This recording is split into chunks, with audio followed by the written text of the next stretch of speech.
ಇವತ್ತಿನ ಆಧುನಿಕ ತಂತ್ರಜ್ಞಾನದ ಜಗತ್ತಿನಲ್ಲಿ AI ಟೆಕ್ನಾಲಜಿ ಅಂತಹ ಒಂದು ಇವತ್ತಿನ ವ್ಯವಸ್ಥಿತ ವಾತಾವರಣದಲ್ಲಿ ಭಾರತೀಯ ಈ ಜ್ಯೋತಿಷ್ಯ ಶಾಸ್ತ್ರವನ್ನು ನಂಬಬಹುದೇ? ಇದು ಸತ್ಯವೇ? ಇದು ವಿಜ್ಞಾನವೇ?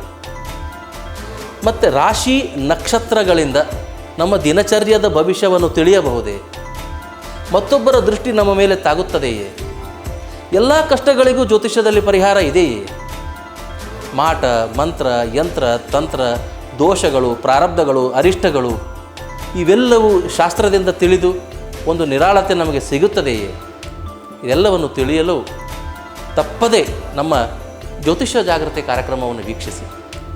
ನಮ್ಮ ಎಲ್ಲರ ನೆಚ್ಚಿನ speed news Kannada, speed astro ವಾಹಿನಿಯಲ್ಲಿ ಜ್ಯೋತಿಷ್ಯ ಜಾಗೃತಿ ನಿರೀಕ್ಷಿಸಿ ಸ್ಪೀಡ್ ನ್ಯೂಸ್ ಕನ್ನಡದಲ್ಲಿ.